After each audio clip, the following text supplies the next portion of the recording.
Alors, nous avons devant nous une petite demi-heure. Après ça, il y aura encore une toute petite pause. Et puis, il y aura l'Eucharistie. Notre Eucharistie d'aujourd'hui va être relativement brève. On se réserve pour une Eucharistie plus ample, si j'ose dire, demain après-midi, début d'après-midi. Et donc, notre Eucharistie de tout à l'heure, évidemment, c'est toujours décisif, hein, quand le Seigneur se donne totalement. Quand le Seigneur se donne totalement, dans sa parole, bien sûr, les textes sont beaux, vous allez voir, et puis quand il se donne dans son corps et son sang, sa vie livrée, quoi, la vie livrée de Jésus, la victoire de Jésus, totale, absolue. Donc dans beaucoup de choses, dans beaucoup de cas de gens qui sont très tourmentés, c'est vrai que l'offrande de l'Eucharistie pour eux est très importante, très importante. Voilà, nous vivrons notre Eucharistie tout à l'heure en pensant à toutes sortes de cas qui vous habitent. Hein. Forcément, quand on évoque tout ça, ça remue toutes sortes de souvenirs ou bien toutes sortes de relations qui sont les vôtres, familiales et autres. Voilà. Donc, on va plonger tout ça dans l'Eucharistie, profondément. Profondément. Et puis, je pense que ce sera plutôt ce soir qu'on tâchera d'avoir des petits groupes d'intercession, parce que je sens qu'un certain nombre d'entre vous ont besoin de prières, peut-être de délivrance, ou bien de prière pour quelqu'un qu'ils portent très fort dans leur cœur. Et donc, on aura ce soir un temps d'exercice, entre guillemets, hein, de prière fraternelle pour la délivrance. Voilà, je ne sais pas comment ça va se faire, mais ça se fera. Alors, simplement, donc on va jeter un coup d'œil maintenant, j'allais dire, pour en finir pour la description de l'ennemi. Donc on va projeter quelque chose là. Certains ont la feuille, certains qui sont au fond ont la feuille, parce que c'est pas écrit en très très grand, et donc c'est bien que ceux qui sont au fond, qui ne peuvent pas tellement voir, puissent l'avoir sous les yeux. Voilà. Pour ceux qui ne peuvent pas l'avoir, eh bien, il y a Internet. Hein, ou bien la photo. Si vous prenez les photos avec vos petits appareils, là, hein, voilà, c'est bien. Voilà, j'attends que les distributions se fassent. Bon, en tout cas, voilà, moi je suis plein de confiance dans le Seigneur qui nous permet de déjouer les ruses de l'ennemi et de voir la plénitude de Jésus qui est là avec nous. Allez. Donc, la confiance, et toujours la confiance, qui ne peut pas nous tromper.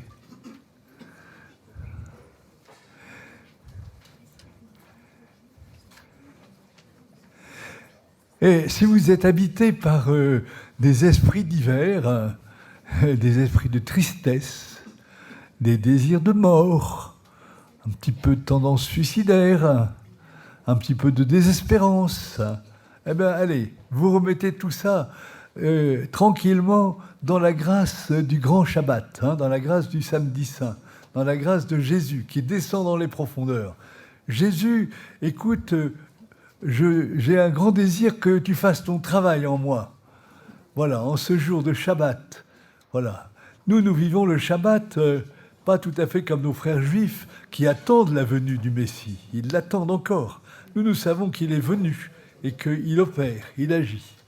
Mais, j'allais dire, nous sommes en communion avec nos frères juifs, parce que nos frères juifs, ils attendent quand ils verront le Christ en plénitude, au retour du Christ, ils seront complètement émerveillés, ça c'est sûr. Hein. Et donc, nous ne sommes pas... Voilà. Nous ne sommes pas opposés au Shabbat des Juifs. Non, nous sommes en consonance. Mais nous savons que Jésus est là et qu'il fait son travail de délivrance, de libération, dès maintenant. Voilà. Alors donc, Vous avez ce que je veux vous présenter là, c'est rapidement, donc Satan, l'adversaire, tout en haut.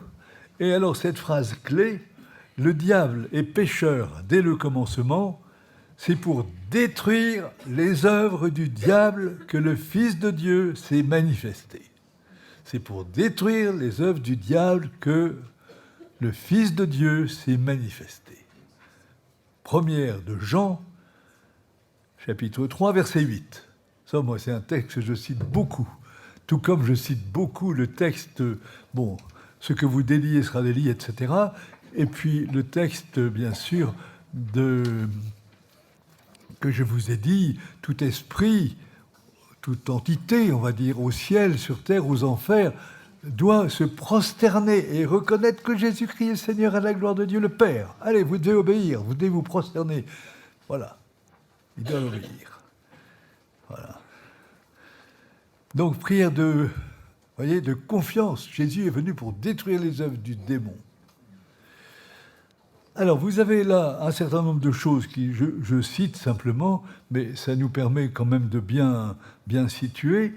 Donc, Saint Jean, il est le prince de ce monde, dit Jésus, mais il est vaincu, le prince de ce monde, nous dit Jésus. Donc, Jean 16, verset 11, il est menteur et homicide depuis l'origine, je l'ai déjà dit ce matin, Jean 8, 44-45, il est l'accusateur de ses frères, Apocalypse 12, 10. Alors, Pierre, l'épître de Pierre, la première de Pierre, chapitre 5, verset 8. Le diable, c'est la partie adverse. C'est très curieux, ça. La partie adverse. Nous avons la partie adverse, il s'approche de nous, là, voilà, pour essayer de nous tenter, de nous troubler. La partie adverse. Le diable, qui est le diviseur, qui rôde comme un lion rugissant, cherchant qui dévorer. Puis Saint Pierre parle aussi des anges et dominations perverties. Voilà. Donc, mais ça, c'est important. Alors, d'autres comparaisons disent, de toute façon, c'est comme un chien furieux, mais il a une chaîne. Alors, évidemment, si on veut se jeter, s'approcher trop du chien, eh ben, il va nous mordre. Donc, tout c'est le chien aboie, la caravane passe, comme on dit, hein. Le chien aboie, c'est vrai. Quelquefois, le démon se déchaîne, fait beaucoup de bruit. Mais nous nous tenons à distance avec Jésus, sous la conduite de Jésus, sur le chemin de Jésus. Voilà. Un lion rugissant, c'est un peu plus fort, ça. Un lion rugissant, voilà. Alors, Saint Paul, la colère, ce que je vous ai cité là tout à l'heure, hein, qui donne prise au diable, voilà, esprit de colère. Satan se déguise en ange de lumière. Ça, je vais y revenir dans un instant. 2 Colossiens, chapitre 11, verset 14. Ça, c'est redoutable, vous voyez. Et ce qui s'est passé dans l'Église, je crois, en particulier avec ce dont on a tellement parlé ces temps-ci, avec les frères Philippe, Marido et puis Thomas, Philippe, voilà, et ainsi qu'avec Jean Vanier. Je pense que là, on a quelque chose qui est... Bon, bref, c'est très douloureux, mais on voit bien que l'ange se déguise, le Satan se déguise en ange de lumière. Et alors là, Paul a ceci qui est assez curieux. Un ange de Satan est chargé de me souffleter. Ah bon, tiens, comme si le Seigneur laissait faire pour que Paul mène le bon combat, résiste. Mais quelqu'un comme Marthe Robin a beaucoup vécu ça, mais Padre Pio tout aussi bien.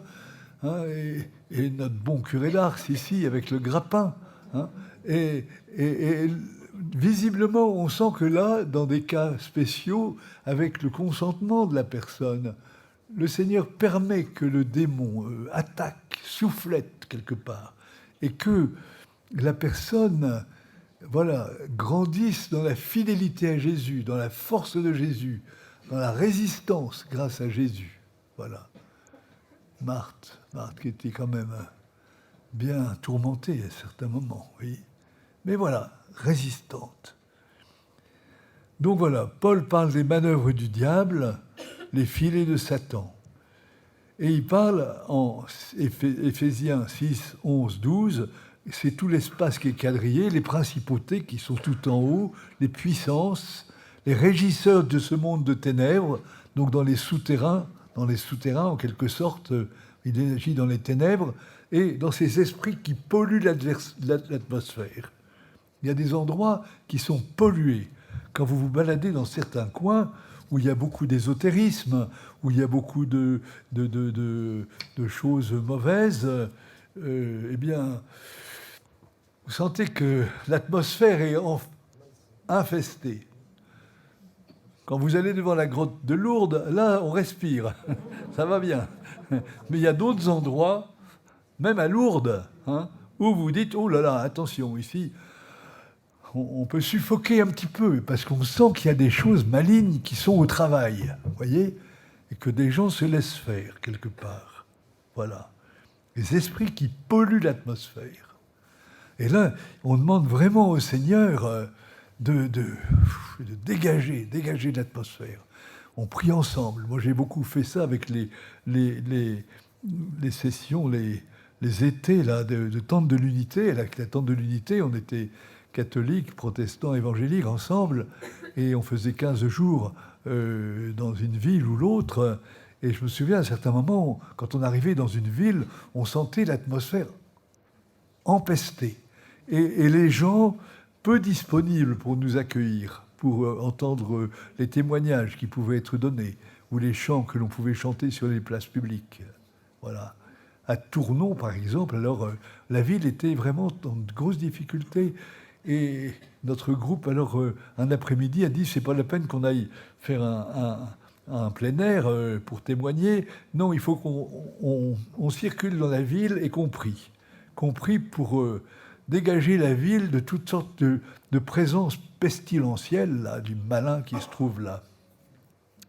Et alors, notre petit groupe s'est arrivé devant un endroit, il y avait une porte en fer, et puis la porte en fer s'est ouverte, et en fait, c'était comment on appelle ça, une discothèque. C'était une discothèque, là, vous voyez. Et alors, on priait, tiens, bon. Et comme la porte était ouverte, il y en a 3 ou 4 d'entre nous qui sont entrés dans la discothèque et qui ont trouvé le gars, le tenant de la discothèque, qui était en train de nettoyer, je ne sais pas s'il balayait, quelque chose comme ça. Et ils ont causé pendant 20 minutes, une demi-heure. Et nous, on était devant la porte et on priait. On priait pour que ce qui se passe dans cette discothèque n'était pas toujours... Bon, bref. Et alors, on a prié très fort, là. Et alors, je me souviens toujours de ce jeune qui dit « Oh là, mais c'est prodigieux, je vois, c'est comme s'il y avait plein de choses, plein de moustiques, plein de microbes là, qui sortaient par la porte, qui sortaient, au fur et à mesure de notre prière. » Voilà, vous voyez. Donc il y avait une atmosphère empestée quelque part là-dedans, vous voyez. Il y avait une atmosphère polluée. Et la prière, alors là, surtout notre prière de groupe, dans l'unité, chrétien, catholique, protestant, évangélique, d'un seul cœur, là, on a prié pour que ce soit dégagé. Voilà. Et on a continué. Je me souviens, une autre fois, c'était à Tourcoing. Alors là, on avait le sentiment que la ville était barrée, que les routes, les rues plutôt, étaient pleines de fils de fer barbelés, partout. Et qu'il fallait dégager tout ça. J'avais dégagé tout ça par la prière. Bon, l'espace était occupé. Puis on s'est arrêté devant une maison et on a prié là devant parce qu'on sentait un espèce de grand appartement. Et on a prié là et on a appris que c'était là que se faisaient les réunions des loges maçonniques, vous voyez. Et on a prié très fort à cet endroit-là pour que, bon, allez, Seigneur, impose ton autorité, Seigneur, impose ton autorité. Bon, voilà. Donc l'espace est quadrillé quelque part par les forces du mal, mais Jésus est plus fort. Et c'est le Dieu de ce monde qui aveugle l'intelligence. 2 Corinthiens 4,4. Bon, voilà. Et nos armes, pour la cause de Dieu, ont le pouvoir de renverser les forteresses. Nous détruisons les sophismes et toute puissance altière. 2 Corinthiens 10, 4, 5. Voilà. Alors, le propre du malin, c'est évidemment de tyranniser. Quand il prend possession de quelqu'un, il le tient, et je ne te lâcherai pas, et je te fais faire ce que je veux. Voilà, c'est un tyran.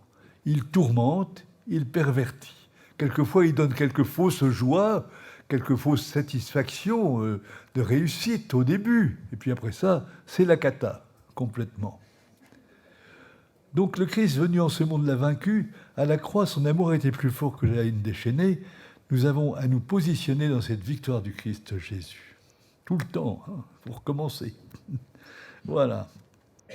De la tradition, retenons saint Ignace de Loyola, dans l'exercice spirituel. Donc il est l'ennemi de la nature humaine, c'est clair. Il est forcené dans la haine, séducteur, ah là là, séducteur, tacticien habile, ange des ténèbres. Les esprits mauvais opposés au bon esprit, le mauvais ange opposé au bon. Voilà. Alors, sur ce côté-là de la page, là, sur le côté droit pour vous, donc l'humanité manipulée. Voilà, c'est ça ce qui est terrible. Le souffle pervers soutient les fausses idéologies. Par exemple, l'idéologie que c'est la lutte des classes qui va libérer l'humanité, hein, l'idéologie de Karl Marx, eh bien voilà, c'est sûr qu'elle a été soutenue par le démon, hein, et que c'est par le conflit, c'est par la lutte qu'on arrivera à nos fins, et que l'humanité sera délivrée. Voilà, c'est un mensonge institué, c'est une idéologie perverse, comme l'idéologie du nazisme l'avait été, comme l'idéologie du capitalisme financier que nous connaissons. Tout ça, c'est soutenu par le malin. Les injustices sociales instituées, voilà.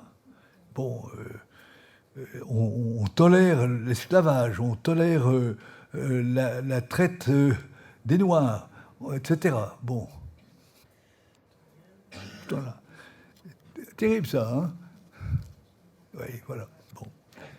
Et parce que ça a été quand même, ça a marqué notre Occident. Il y a des villes qui ont été marquées par ça parce qu'ils vivaient, leur fortune se faisait à aller chercher des Africains sur la côte occidentale de l'Afrique et puis les amener là-bas en Amérique du Sud ou au Mexique. Voilà. Et on faisait à mi-chemin, eh bien, on faisait par-dessus bord, on jetait par-dessus bord tout, entre guillemets, nègres, tous les nègres qui n'étaient pas assez solides, qui étaient faibles, qui n'allaient pas être rentables, qu'on ne pourrait pas vendre, allez, hop, par-dessus bord. D'où la fameuse affaire, vous savez, que McHall a dit, cet endieu, ce triangle diabolique, là, où souvent, d'une part, il n'y avait pas de vent, il y avait beaucoup de choses qui s'accumulaient, et puis, comme s'il y avait le soir une sorte de musique qui montait là, des fonds, et une sorte de musique curieuse. Et donc le docteur McHall, qui était protestant, oui, anglican, prêtre, non, il n'était pas prêtre, non, et il a dit, mais ce sont les âmes de tous ceux qu'on a achetés par-dessus bord, qui sont là, qui attendent qu'on puisse les offrir à Dieu. Ils ont été jetés dans la haine, ils ont été jetés dans...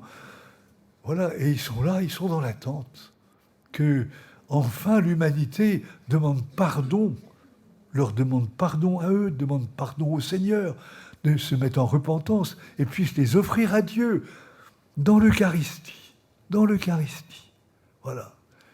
Et donc c'est là qu'on a célébré, vous verrez le bouquin de McHall là-dessus, qui est McHall, Mac, et puis Hall, A2L. C'est très remarquable ça. Et on a célébré les Eucharisties. Et tout est rentré dans l'ordre, vous voyez. Il y avait des êtres là qui étaient en attente parce qu'ils étaient enfermés quelque part dans la haine, dans le rejet total qu'on avait fait pour eux. Et voilà, ils ne pouvaient pas accéder parce que le démon les retenait en otage. Démon disant, mais ils m'appartiennent ceux-là, voyez comment ils sont morts, voyez comment l'humanité les a rejetés, voyez comment ils sont.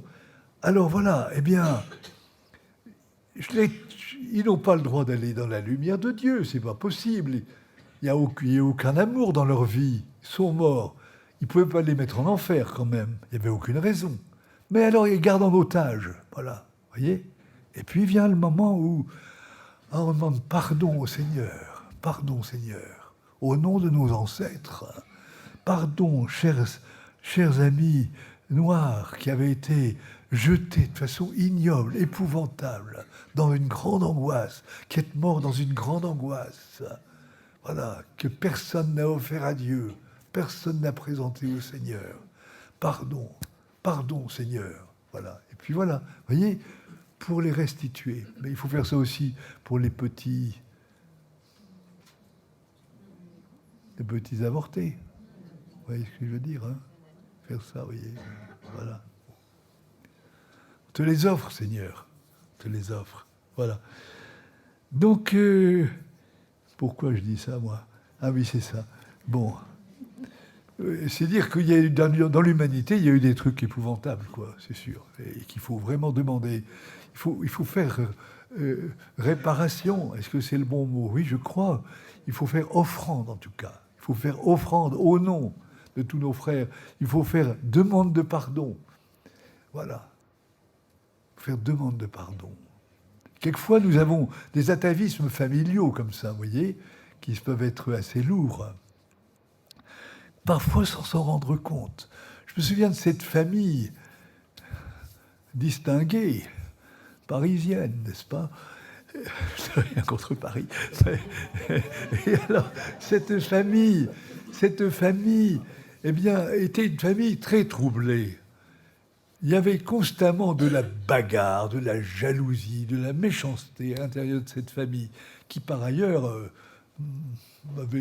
tenait le haut du pavé un peu, dans le 16e arrondissement, par là, ou le 7e, c'est le 7e arrondissement, bon, peu importe.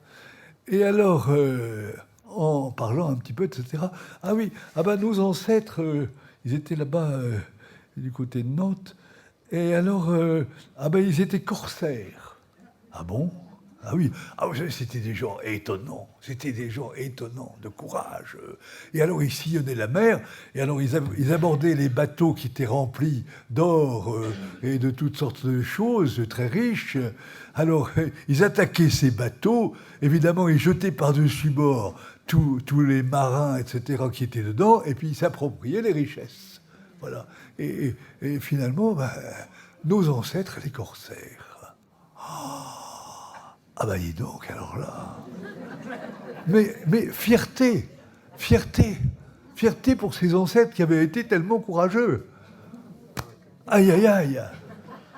Donc vous voyez, c'était très important d'initier un chemin de repentance quand même par rapport à ce qui s'était passé. Un chemin de repentance, un chemin de pardon, un chemin pour toutes ces victimes qui étaient là, et puis de grande repentance, d'arrêter d'être orgueilleux de ces ancêtres corsaires si courageux, entre guillemets. Vous comprenez, voilà. Comment la paix pouvait-elle revenir dans cette famille si on restait dans l'orgueil du péché des ancêtres? Vous voyez, il fallait absolument une repentance, voilà. Voilà, c'est comme ça, hein, c'est des choses très mystérieuses, mais quand même qui existent, ça, vous voyez. Voilà. Et quelquefois, c'est des gens qui sont bien sous tout rapport, n'est-ce pas? Qui sont des très excellents pratiquants, parfois. Mais attendez, faut voir un peu. Voilà, moi je ne sais pas, quelquefois, bon, enfin, bref, chacun s'examine, hein. Voilà. Alors, donc c'est ça, pathologie tribale ou raciale, voilà. Puis on est tellement fiers de nos origines raciales, que sais-je. Les mauvais clivages familiaux, bon c'est ça, ce que je viens de dire. Donc tout ça, vous voyez, l'humanité est comme ça, grevée de certaines choses qui la marquent et sur lesquelles le Saint-Esprit, merci cher Saint-Esprit, parce qu'il nous montre que voilà, il y a des choses, il y a des réparations à faire, des choses à clarifier, des pardons à demander. Voilà. Bon, des villes, des régions, des pays, des maisons occupées ou dominées par des forces invisibles qui ont profité des péchés commis. Voilà, c'est vrai, ça existe quand même beaucoup, ça, qu'il y a des endroits qui sont pollués, hein, qui sont vraiment habités par eux et qui ont besoin de nettoyage, quoi. Hein. Il y avait un bouquin de Dawson, D-A-W-S-O-N, mais c'est un peu ancien, sur la libération des territoires. La libération des territoires, parce qu'il y a des territoires qui ont été profondément abîmés par des péchés, par des violences, vous voyez. Voilà. Je me souviens toujours de ces régions, mais où il y avait eu la guerre entre catholiques et protestants, au nom de la foi. Bon, bref. Et puis alors, la maison se trouvait là, et il y avait une petite rivière, et on sait que d'un côté, il y avait eu les protestants, de l'autre côté, il y avait les catholiques, et on se tirait à l'arc, bien sûr, les flèches et tout ça. Et les morts, ils étaient jetés dans la rivière, et puis c'est tout, parti. C'était liquidé, quoi. Hein, il n'y avait aucun enterrement, il n'y avait aucune demande, il n'y avait aucune offrande, il n'y avait rien. Et alors, la maison, là, qui était sur le bord de la rivière, eh ben, était profondément polluée, vous voyez, profondément polluée. Il fallait célébrer, il fallait la bénir, cette maison, la purifier, la nettoyer, et célébrer des messes pour tous ceux qui étaient morts, pour les offrir au Seigneur, demander pardon au Seigneur, que ce lieu soit purifié. Voilà. C'est comme ça. Donc, ensuite, bon, ça, je l'ai dit tout à l'heure, les blessures personnelles envenimées, les passions exacerbées par des esprits divers, toujours menteurs. Voilà. Et là, vous avez l'armure suggérée par saint Paul, hein, dans l'Épître aux Éphésiens, ou bien dans Thessaloniciens 5.8, ça, vous connaissez bien ça, mais en même temps, c'est pas mal de se le rappeler, hein. Voilà, l'armure du combat spirituel, voilà. Revêtez l'armure de Dieu. Voilà, rendez-vous. Oui, donc 6.10, hein, Éphésiens 6.10. En définitive, rendez-vous puissant dans le Seigneur, dans la vigueur de sa force. Ah, attendez, mais vous êtes forts, mes frères et sœurs. Hein. Vous êtes forts dans le Seigneur. Est-ce que vous y croyez? Vous êtes sûrs? Vous êtes sûrs? Non, vous n'êtes pas sûrs. Allez, mais dites-le fort un peu, quoi. Bon.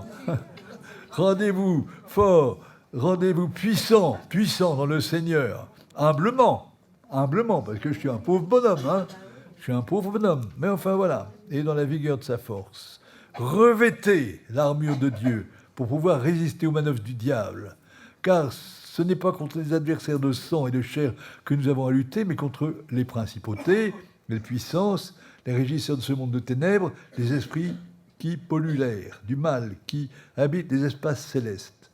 C'est pour cela qu'il nous faut endosser l'armure de Dieu, afin qu'au jour mauvais, nous puissions résister, et après avoir tout mis en œuvre, rester ferme. Voilà. Tenez-vous donc debout, pas assis ni couché, hein, debout. Voilà. Debout, avec la vérité pour ceinture. Voilà, hein, voilà, vous êtes ceinturé, vous n'allez pas en chemise de nuit, vol au vent. Hein. Vous avez mis votre ceinture, votre pantalon, il tient, bon, etc. Bon, bref, de toute façon. Alors, la justice pour cuirasse. La justice pour cuirasse. C'est-à-dire, voilà, vous êtes protégés parce que vous vivez pas dans le péché, vous vivez dans la justice du Seigneur grâce à Dieu, grâce à Jésus. Voilà, et ça, donc vous êtes protégés, là, la cuirasse. La justice pour cuirasse, pour chaussures. Ah bon, alors vous n'avez pas du pied, hein. Vous n'avez pas du pied ni avec eux. Bon, voilà, vous êtes chaussés. Le zèle à propager l'évangile de la paix. Ayez toujours en main le bouclier de la foi, grâce auquel vous pourrez éteindre tous les traits enflammés du mauvais. Il envoie des flèches, le mauvais, pour te toucher, pour te persuader que tu es dans l'erreur, qu'il faut faire autrement, qu'il y a quelque chose qui est bien mieux que ce que te dit l'Évangile et l'Église. Voilà. Donc les flèches, il faut toc, les barrer. Et enfin, recevez... Il faut être couvert, là. Hein. Attendez, il faut être couvert quand même, hein. Recevez le casque du salut. Voilà. Je sais que je suis sauvé. Je suis sûr que je suis sauvé. Voilà. Voilà. Et je suis couvert. Le casque du salut. Je sais que je suis sauvé.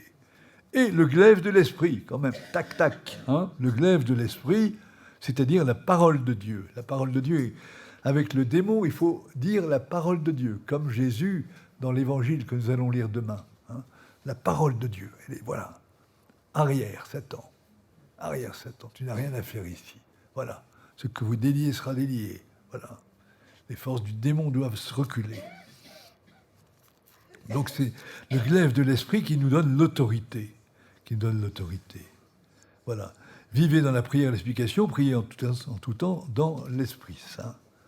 apportez-y une vigilance inlassable et intercédez pour tous les saints. Priez aussi pour moi. Oh, priez aussi pour moi. Pour qu'il me soit donné ouvrir la bouche pour parler, annoncer hardiment le mystère de l'Évangile, etc. Voilà. Bon, écoutez, voilà, ça suffit pour l'instant.